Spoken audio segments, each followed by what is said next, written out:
Excuse me. Not so fast. I'd like your personal details, please. Huh? What for? In the event of an accident, it would help us to know where to send the body.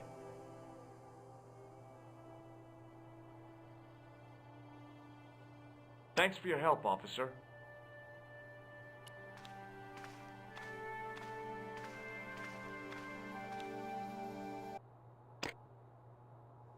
Hello, Nico Coulard. Hello? It's George. Ah, oui. You said to call if I could help. Have you any news for me? You bet. I met a witness who spoke to the clown. And I know where the killer gets his suits. No kidding. Hey, I'm impressed. You are?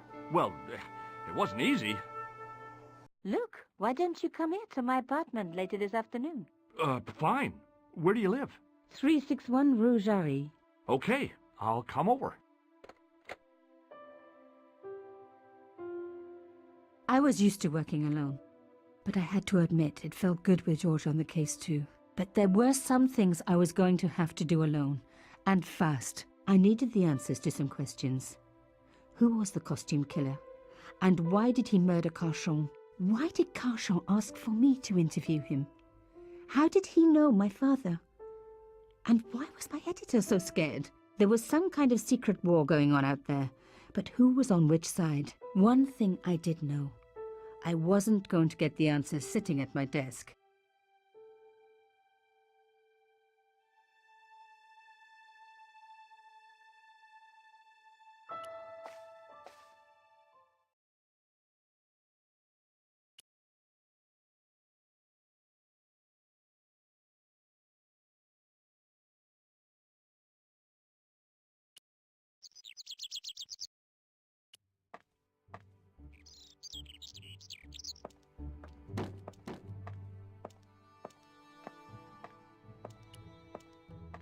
Hello, could I ask you some questions? That depends. Are you a cop? No, I'm a journalist. It's late, aren't you? They already took away the body. I'm doing a follow-up on this story.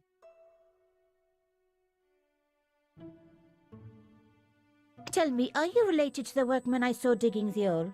Don't talk to me about flobage. Pah! Okay. He just won a fortune on the horses and he won't give me a cent. Well, it's his money. When he was broke, he was happy to touch me for a loan. Brothers should look after each other, he used to say. He's changed his tune, now he's brassed up. You're doing a fine job. Damn right I am. You should be writing about me, not that idiot that got blown up. The heroes who pick up the pieces when disaster strikes. Exactly. Well, give me your best smile and maybe I'll put your picture in the article. Oh, right. Just give me a minute to do my hair.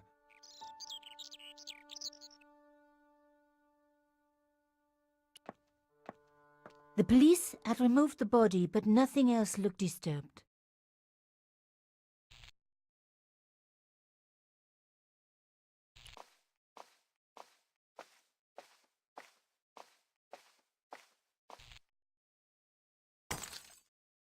Oops, stupid thing.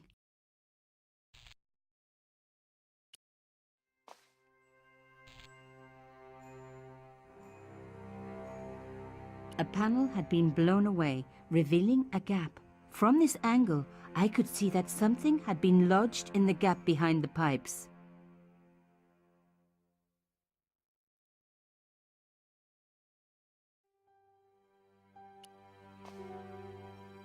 Behind the table were some damaged pipes. Voila! The police and forensic teams had missed a vital piece of evidence. Some kind of pouch. On the pouch was the cross symbol of Carchon's organization. I was on the right track.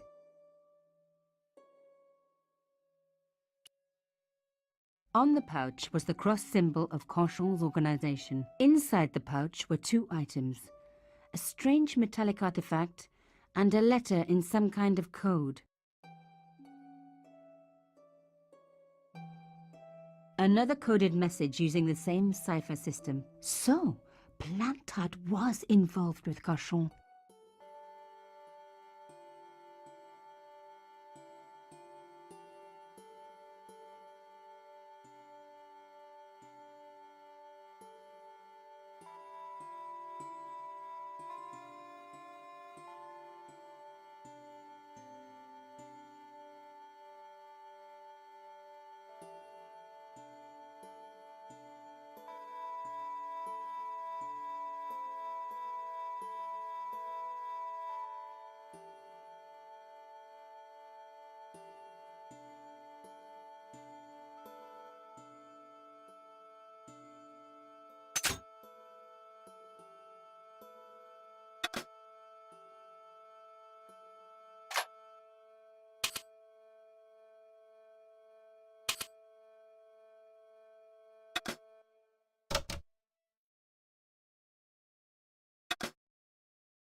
Plantard. Pierre Kill. Murderer must have followed trail from Arnaud and Yamada. He will come for us now. We must be vigilant. Thierry's girl broke into Pierre's safe. She worries me. Imelda. So much for Imelda's innocence. Plantard was working for her, and for Canchon. But why did Plantard want to meet? Was it a trap? Or maybe he was in too deep and needed me to tell the story, whatever the story was. One thing was clear. It was a story worth killing for.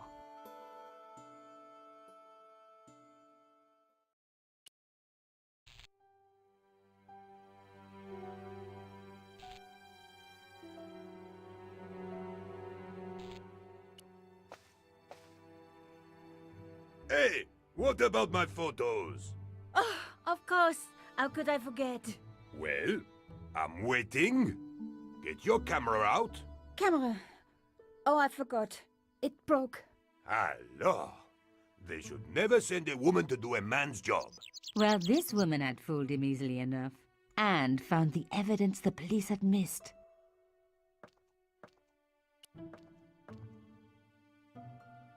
I needed to take a closer look at the objects I'd found in Plantard's pouch.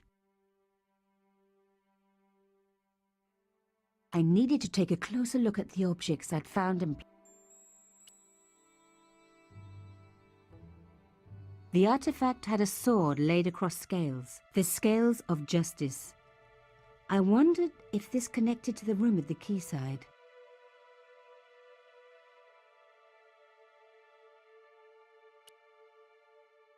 The strange metal artifact had pointed back to the quayside.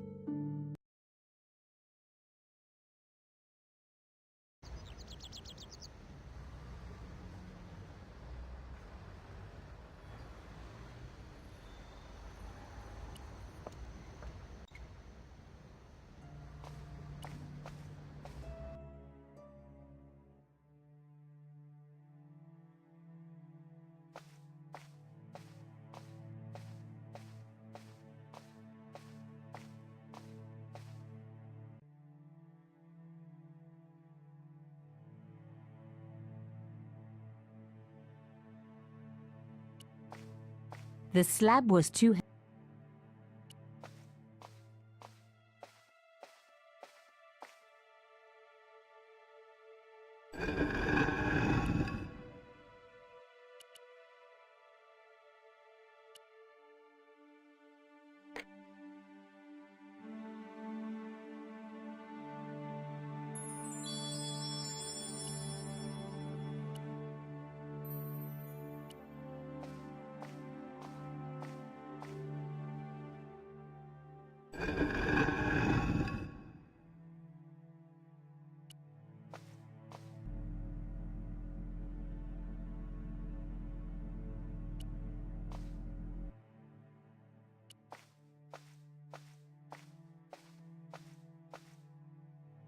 I removed the shell case.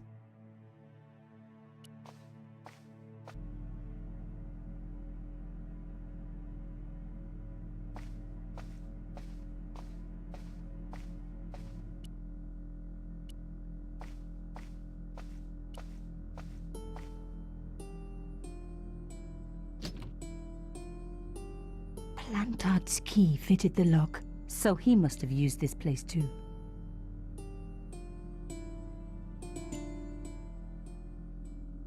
A photograph had been torn up.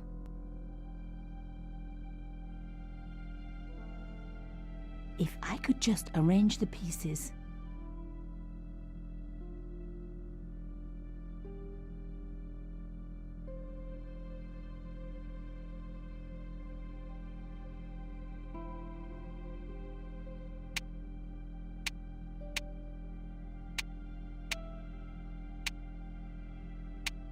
Oh my God, it can't be.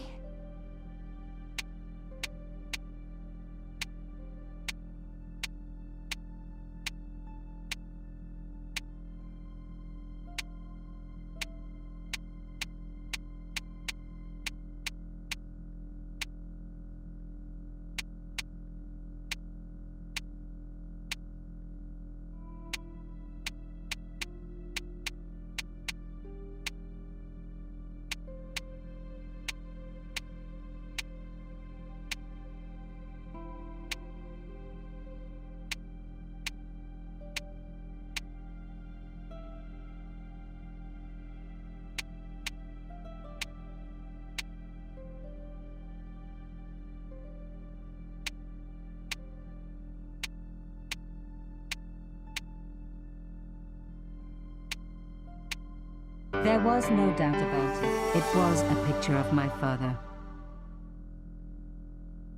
Papa, oh God. After what I'd gone through, I thought I could face anything, but not this. My father, the one person in the whole world who I truly admired, standing with Crachon while those murderers carried on with their evil work. My father, grinning at the camera. I couldn't believe it. I realized that I desperately needed to get to the bottom of this story, and that I really needed George.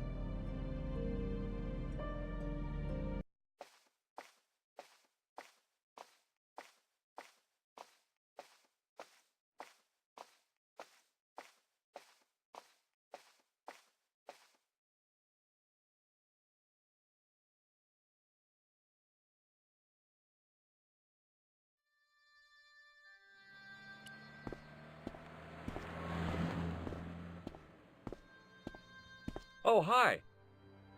Bonjour, monsieur. Would you like me to foretell your future? No thanks. I'm very good. It only takes a minute.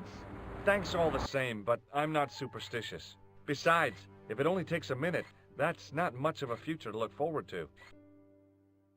Do you know a young woman called Nicole Collard? Yes, I do. She lives upstairs from me in the apartment block across the street. The door isn't locked, but you'll need to give it a gentle nudge. It sticks, you see, because of the damp. The landlord said he'd fix it before winter sets in. He's been saying that for 3 years. How long has Mademoiselle Collard lived here? A few months. She's in for a shock when the cold weather comes. Drafty windows, insufficient heating. It's a struggle to keep warm. The only reason I stay is because the rent is cheap. Your young lady, she deserves better. I thought Mademoiselle Collard was a successful photographer. Not as successful as she makes out for all her fine clothes.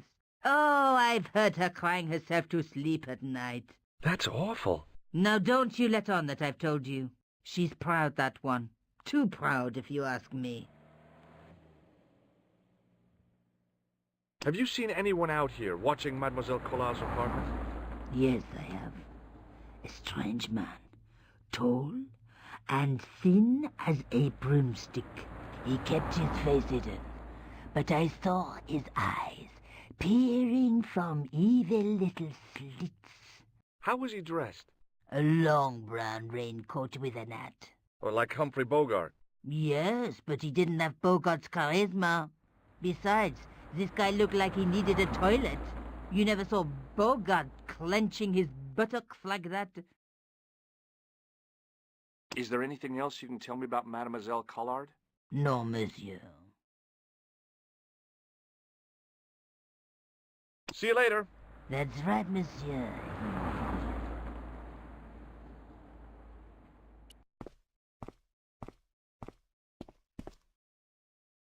Remembering the flower seller's advice, I pushed the door gently just above the lock. Hi. Bonjour. I'm glad you could make it, monsieur. Please, call me George. Fine. I'm Nicole. Take a seat, George.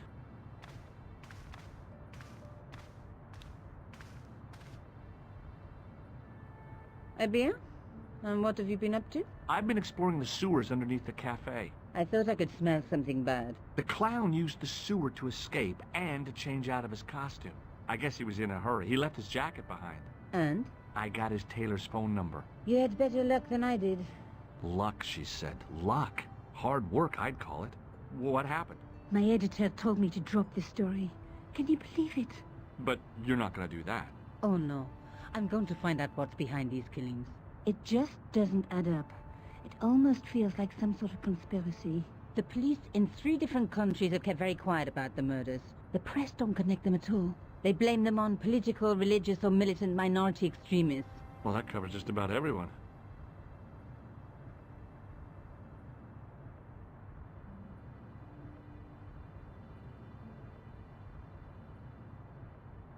Tell me more about the clown's previous victims. The first was Arnaud Bellotta, the millionaire pharmaceutical baron. He made his money from amphetamines in the post-war slimming and diet boom. Imagine it. Millions of housewives literally speeding their butts off. The only witness in the case was his Filipino au pair. She swears he was lured to his death by a snowman. What about the clown's second victim? Yamada, the controversial Japanese politician. He inherited his fortune from his father's electrochemical consortium. How did he die? At the hands, or should I say flippers, of a giant emperor penguin. A snowman, a penguin, and now a clown. I had been about to add mine to the list, but stopped myself. I really didn't want to have to explain to George about my father's involvement with Cauchon. You know, I hate to admit it, but this is scary. And I'll tell you this, I will not be accepting any invitations to costume parties. I don't blame you for being scared. I am too. But this story could be my only chance for a big break. Or an early death. I found this false nose in the sewer. Hey, what's this inside it? The contents of someone's nose? Don't be gross, George. It says La Risée du Monde. Masks and costumes. It's a costume shop near the Gare Saint-Lazare. I'll check it out. Maybe the owner remembers who hired the clown costume.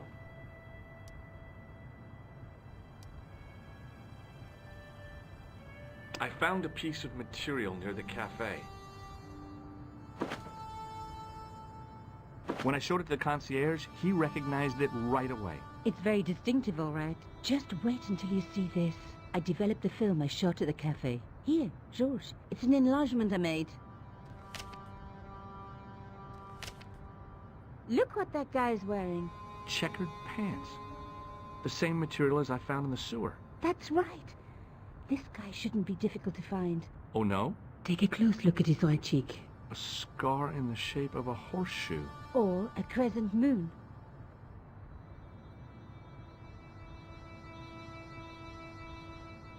How come you enlarged this photograph of me? Because I noticed the guy behind you, of course. Tell me more about yourself. There's nothing much to tell. Well, how'd you get into photography? I guess I owe that to my father. He bought me my first camera. I was 8, and my parents had just split up. Did you live with your father? Yes. My mother went off with her new boyfriend. I didn't mind. Papa was all I needed. 4 years later, he died in a plane crash. Oh, I'm sorry. It's all right. I don't mind talking about him. He was more like an older brother, really. Always joking and laughing. Papa always wanted me to study art. That's why I went to college. Did you learn about photography at college? God, no. I couldn't afford the materials. We were billed for everything we used. Paint, canvas, paper. Most of my year turned to minimalism. It was cheaper. I used to go poaching in the park for squirrel hair. The only time I wasn't hungry was the term I did printing. I used to eat the potatoes. You're making fun of me, aren't you? Oh, no. I have to go. Okay, I'll see you later.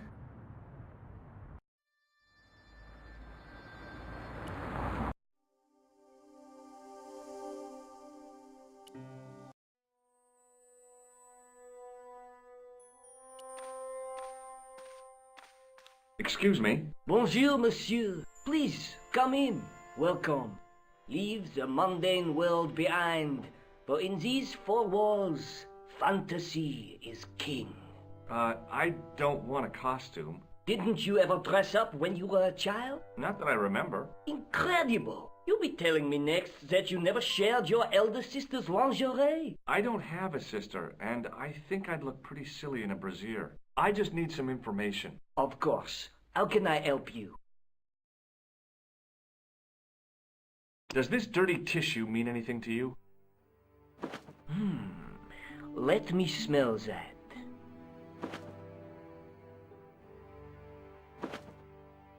Bestheimer's number 7 white pancake. Theatrical grease paint, right? Oui, monsieur. La crème de la crème of Thespian accoutrement. Have you sold any of it recently? Yes, 2 cans.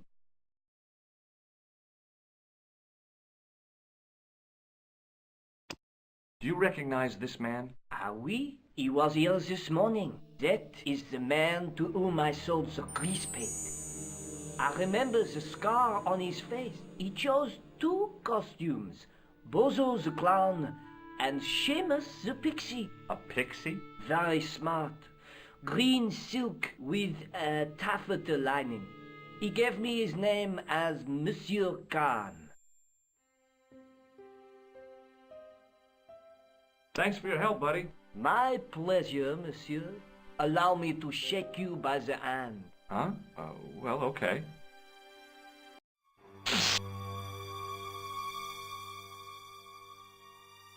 What are you trying to do, kill me? You did not find it amusing? I never saw the funny side of electroshock therapy. Eh bien, it is yours to keep. A gift? Do I need a license? No, but I give you a word of warning, monsieur. What? Remember to switch it off before you visit the toilet.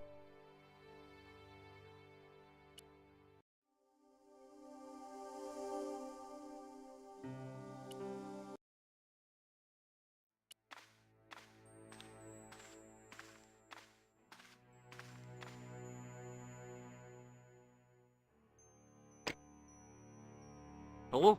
Who is this? Hi. My name's George Stobart. You don't know me. Correct, Mr. Stobart. I don't. What can I do for you? Well, I'm trying to trace one of your customers. Could I maybe come over and talk to you? No. No, that's not possible. Oh, okay. Forget it. Listen, all I want is a name. What are you talking about? Who are you working for? I guess you might say I'm acting in the interests of truth and justice. Ah, thank God. I thought you were the police. There are innocent lives at stake, Mr. Todrick.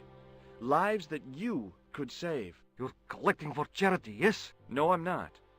All I want from you is information. Go on. I'm listening.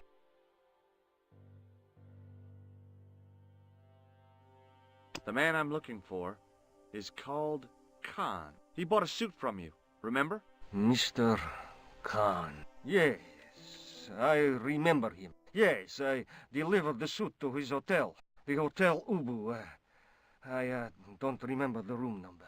It was upstairs. The second room on the right-hand side of the corridor. Thanks, Todrick. That's all I wanted to know. Now I've got you, Mr. Clown.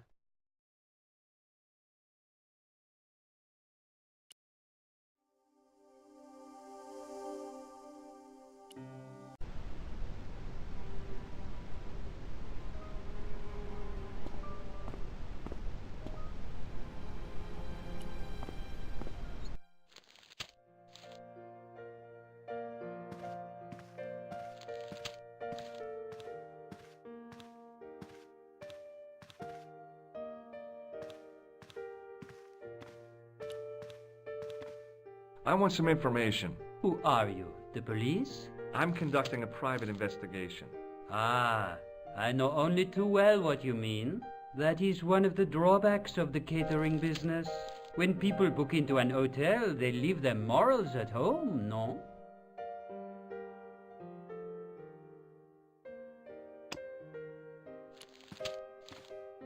Excusez-moi.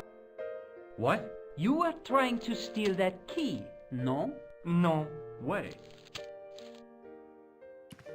What now, monsieur? About the key hanging on the hook over there. Oui, monsieur? Which room is it for? Number 21. Is that room taken? No. The guests checked out this morning. Do you have a guest by the name of Khan? No, monsieur. Perhaps you would care to check the register.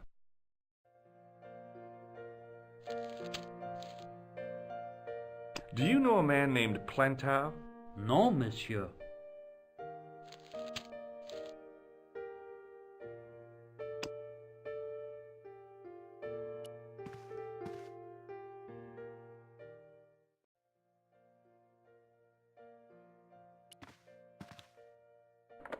The door was locked.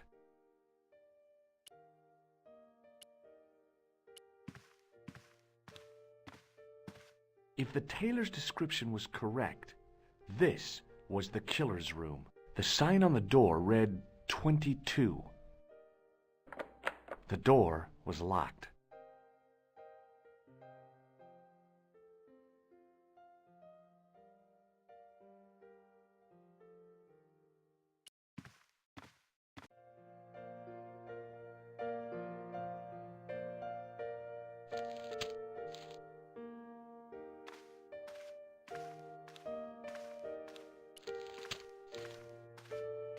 Hi there, ma'am. Well, hello. What can I do for you? I'm looking for a man. You disappoint me, my dear. For one foolish moment I thought... But never mind. Aren't you going to tell me your name? George. George Stobart, ma'am. How sweet! I once had a stable boy called George. I am Lady Piermont. The common reaction is to kneel and stutter, but it's not obligatory. A real lady? I mean, you're an honest-to-God aristocrat? Oh, I don't know about that. Few of my ancestors are honest, not even to God. I can trace my family back to the Normans, but don't let that intimidate you, George. Beneath that impressive pedigree, I'm just flesh and blood. The blood may be blue, but the flesh is the plump beef of old England, so to speak. You appear distracted, George. Is there any way I can help you? I'm looking for a murderer. Good heavens!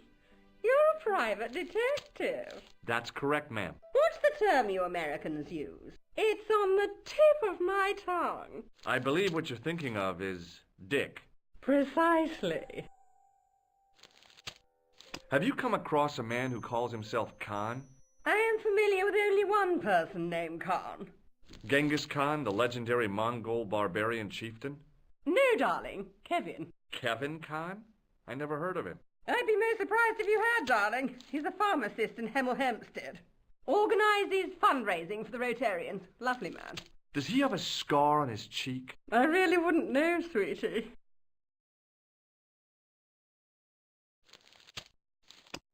Do you recognize the man in this photograph? My God, it's him! That's Merlin!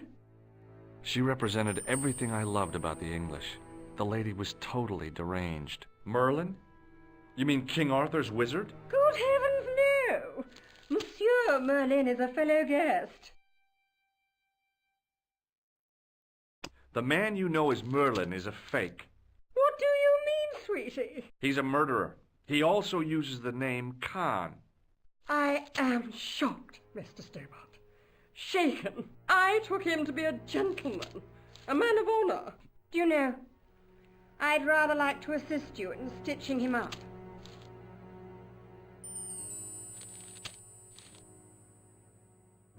Would you distract the clerk while I borrow a key? Are you asking me to aid you in a criminal act, darling? Oh no, it's the key to an empty room. And why, may I ask, do you wish to gain access to an empty room? Do you plan to squat? No, ma'am. Scouts honor? I was never in the Boy Scouts, ma'am. Oh, you should have been. What were your parents thinking of? It's a fine way for a boy to get licked into shape. Now tell me, why do you want to get into that room? It's next to the room the killer is using. Ah, so you plan to eavesdrop on Merlin? I was hoping there might be a connecting door. Well, how can I refuse? I shouldn't think my feminine charms would be much use in this case, but a good dose of English arrogance might do the trick.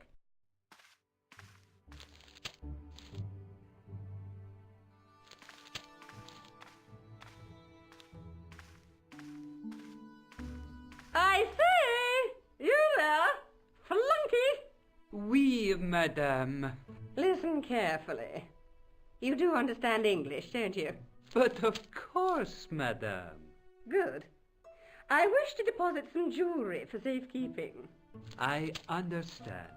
Are you quite certain? Oh, bien sûr, madame.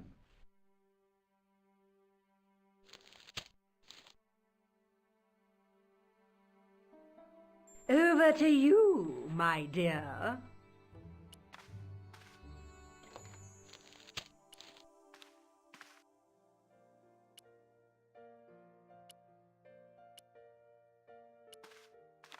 Maybe it wasn't the right room, but this was the right key.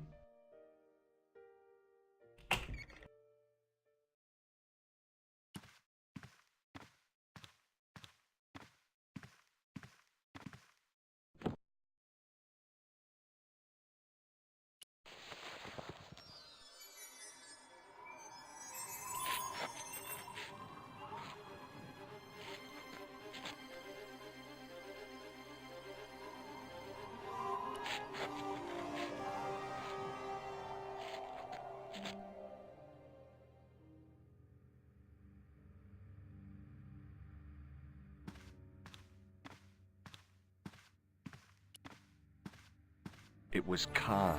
I had the kind of feeling in my stomach that would usually send me running to the bathroom.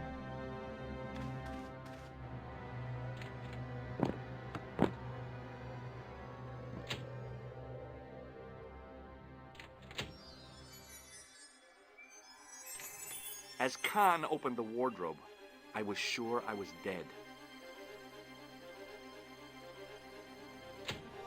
But he grabbed his pants quickly and didn't even see me. I didn't usually spy on men getting changed. But this guy was a killer, and I didn't want any surprises. He left his checkered pants on the bed.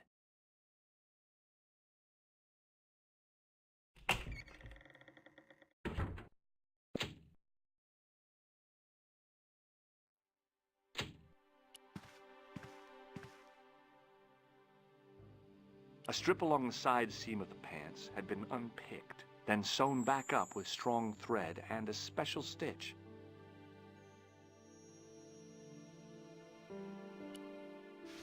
I flipped the pants over. I had that kind of feeling you only get from searching still warm pants. I found an ordinary matchbook. No matches, no clues. But as I pulled it from the pocket, a strong thread came with it. The thread with a metal tag on the end.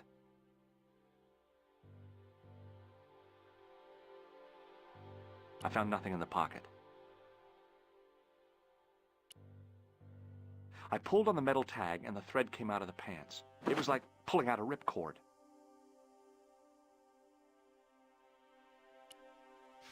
I turned the pants over again. I searched the pocket gingerly and found a pass card. It read, Thomas Merlin, Gruber Electronics Corporation.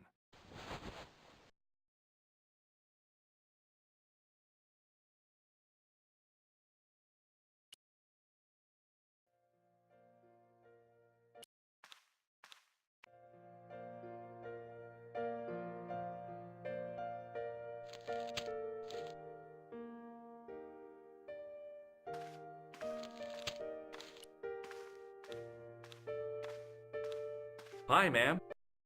Hello, George. What can I do for you now?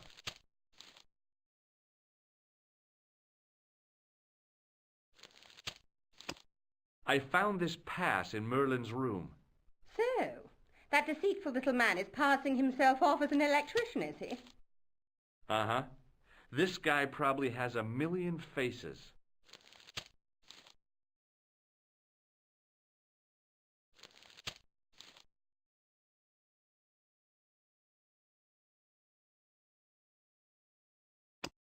I found this matchbook in Merlin's bedroom. It came from the Club Alamut. It might be useful to find out if that club is in Paris, George.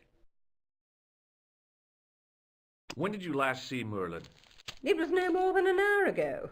He came downstairs and spoke to that clerk chappie. Something passed hands. I couldn't see what exactly. A briefcase? No, smaller than that. A bundle of papers, perhaps. The clerk put it in the hotel safe and Merlin went out.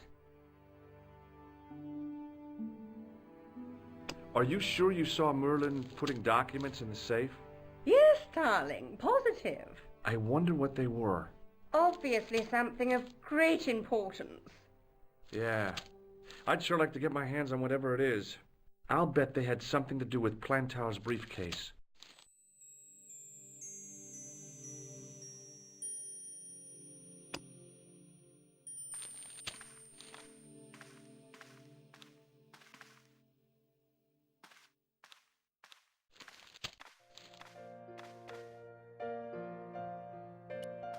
What now, monsieur? I'd like to retrieve something from your safe. Ah, oui, monsieur. May I see some form of identification? Like what? A driving license, perhaps? I don't drive. Your passport? I don't have it with me. I could show you my operation scar. I'm sorry, monsieur. I must have some form of unique ID. You won't find a more unique ID than my scar. I'm sorry. I must insist on a more traditional identification. Rats. Does this pass mean anything to you? That is Monsieur Merlin's property. That's right. Merlin the murderer. I want to see what he's left in your safe. Impossible. I cannot betray his confidence, no matter what you say he's done. You're making a big mistake. Maybe. I can live with that. A murderer? Are you sure? Positive.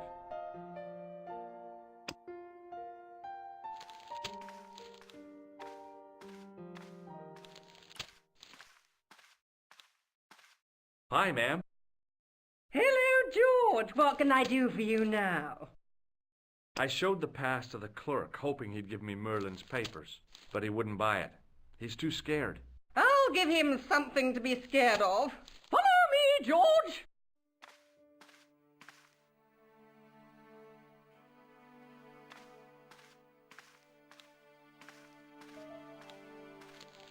Did you place a package from Merlin in the hotel safe? I did, madame. And did my friend here show you Merlin's identification? Indeed he did, but What's the problem? he isn't Merlin. A mere academic detail. Give him the package. But that is against the law. I happen to be a justice of the peace, you silly man. I am the law. If he tries anything, shoot him, George. My pleasure, Lady Piermont. One moment, please. You know, I haven't enjoyed myself this much since Greenham Common. I don't know what I would have done without you, Lady Piermont. Voilà, monsieur. Le manuscrit de Monsieur Merlin. Thanks. How satisfying. An Anglo-American alliance that actually worked. The clerk had given me a tightly rolled sheet of parchment. I decided not to unroll it until I was safely back in Nico's apartment.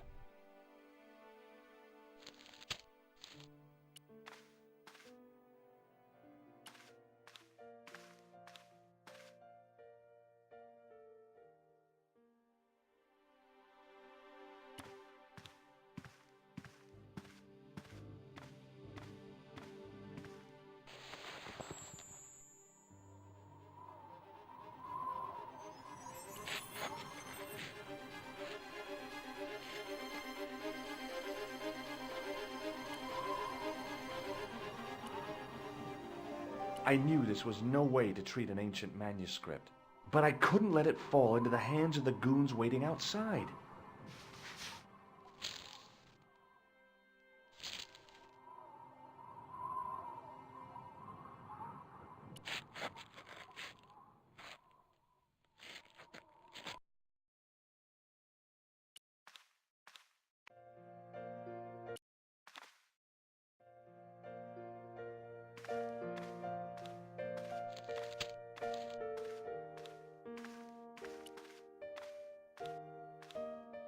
Just a minute, monsieur. What's your problem? No problem, if you cooperate. What do you want? Just a routine security check. Nothing to worry yourself about. Oh, well, all right. Search him, Flap. You bet. Hey, knock it off. Get off, you big ape. Nothing, Guido. Zilch. Our apologies, monsieur. What? I had to report you to the authorities. Round here, we are the authorities. You want I should break his arms? No. Let him go, Flap.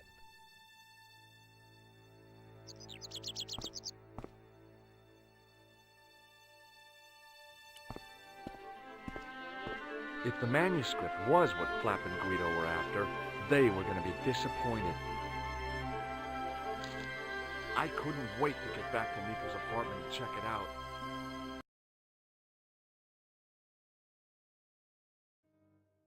Hi, how are you? Oh, hi. Come in, George.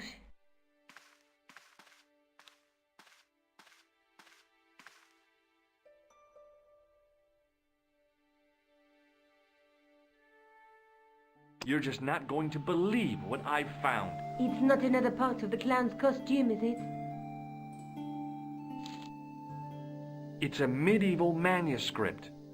Khan left it in the safe at the Ubu. It's incredible. Is this what he took from Plantark? It could be, which means it's worth enough to kill for. Look there, two guys on the same horse. Oh, yeah. Maybe they couldn't afford one each. What of it? Have you ever heard of the Knights Templar? Their official seal was an image of two knights sharing a horse. Whatever this manuscript means, it's connected with the Templars. How come you know about these knights? I learned about them while writing an article on the Crusades.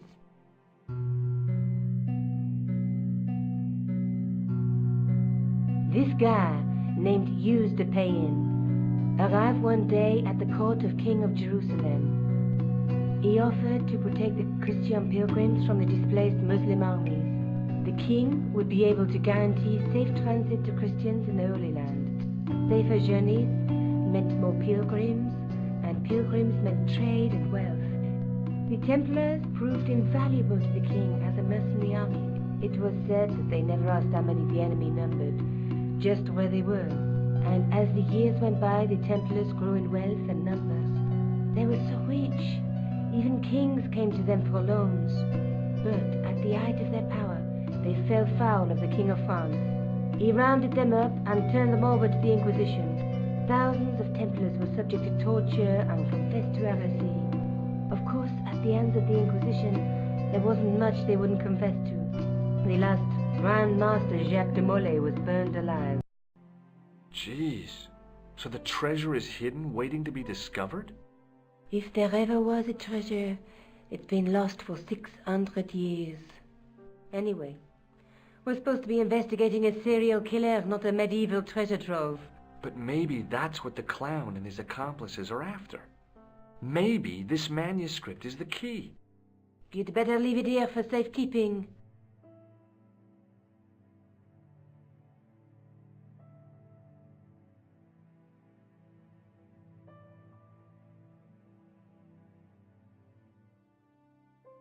Let's take another look at the manuscript.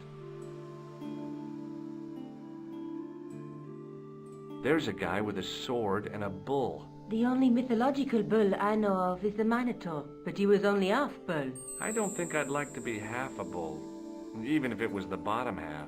What's that object between them? It looks like a gem on top of a tripod. There's a guy working on a loom. He's weaving a carpet or a tapestry. Or a duvet cover. It's a clue to a place, I reckon. Somewhere famed for weaving and ships. Where folk live in barrels? It beats copper boxes.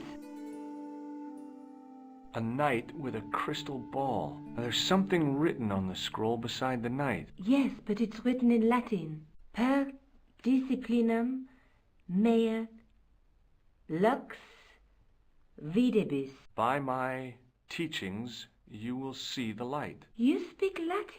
Where did you learn a trick like that? A trick? I studied law, okay? I can read Latin. My, you're touchy. Tell me that again.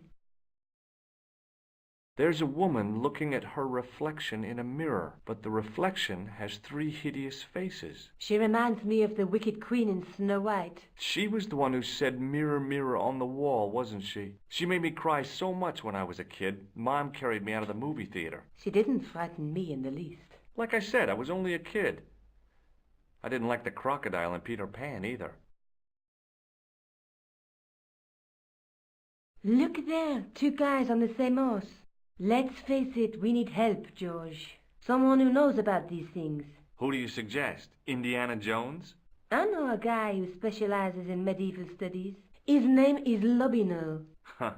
Some stuffy old fossil who gets horny over ancient relics, I suppose. Far from it.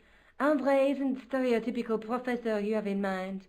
Where can I find this Lobino guy? At the Krone Museum. I'll give you the address.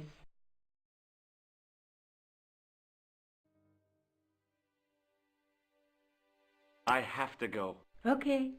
Don't forget to look for Lobino at the Krone Museum.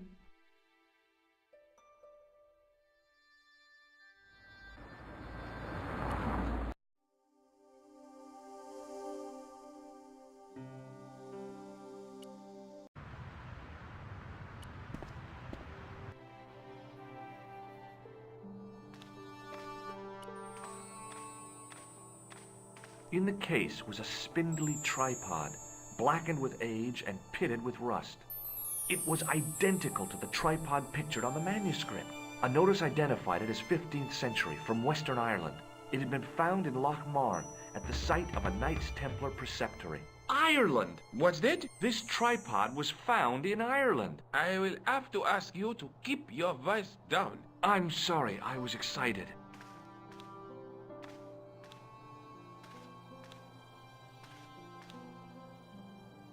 The case contained the tripod shown on the manuscript.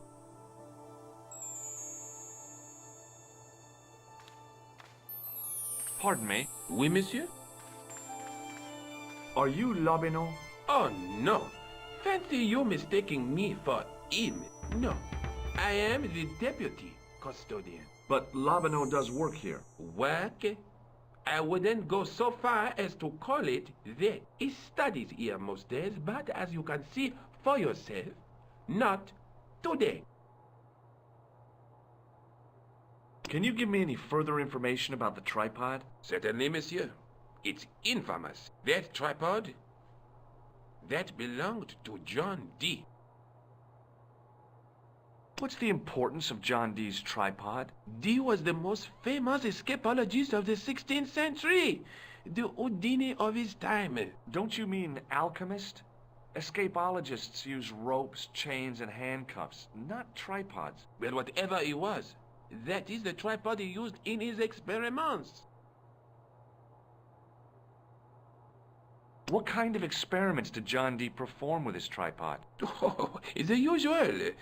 Didn't you study chemistry at school? Yeah, but we skipped over thaumatology. Can I take a closer look at the tripod? What? Get it out of the case? Ah, no!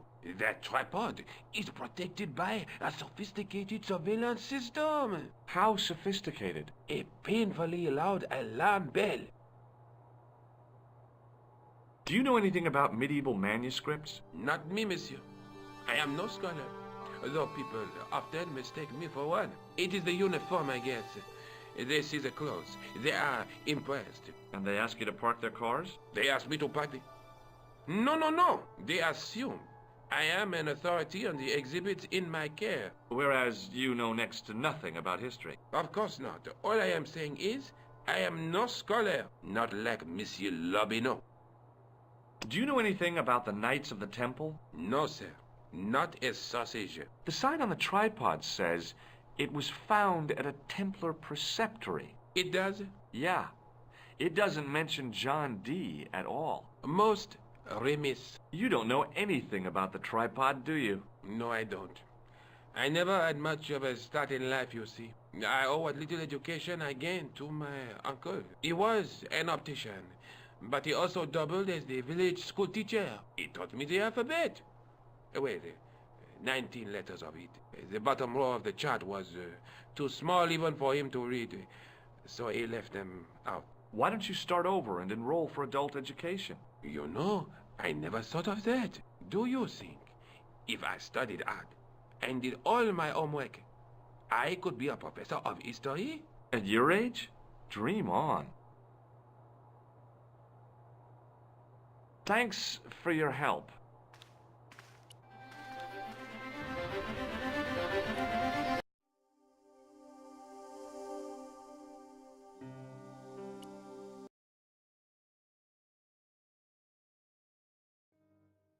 Hi. I've been to the Kroon Museum. Did you speak to Lobineau? No, he wasn't there.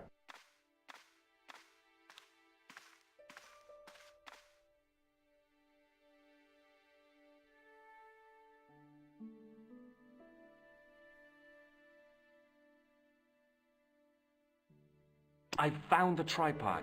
Where? In the museum. It belonged to the Templars. It was dug up in Ireland at a place called Loch Marn. I have heard of Loch Marn. I read an article about the castle. Take a look for yourself. A popular gossip magazine. You read that rubbish? No, I write it. Professor Nigel Pegram, excavating the medieval castle at Loch Marn. That's strange. What? He resigned his chair at Durham University in order to devote his time to the excavation. Not only that, but he canceled the filming of a 4th series of his popular television program. This site at Loch Marn must be awful important to him. He's a professor of history. They're all cuckoo. All the same, I'd like to talk to this Professor Pegram. How do you feel about a trip to Ireland? Disappointed. Huh? That I won't be going. I want to follow up the Bellotta case. If you really think Pegram's dam is important, why don't you visit Loch Marn? On my own? I'm not so sure about that. Where is Ireland exactly? I have to go. Okay, I'll see you later.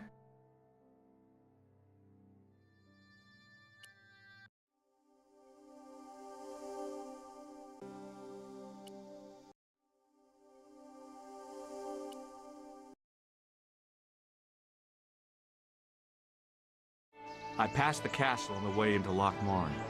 The castle where Pegram's excavation was located.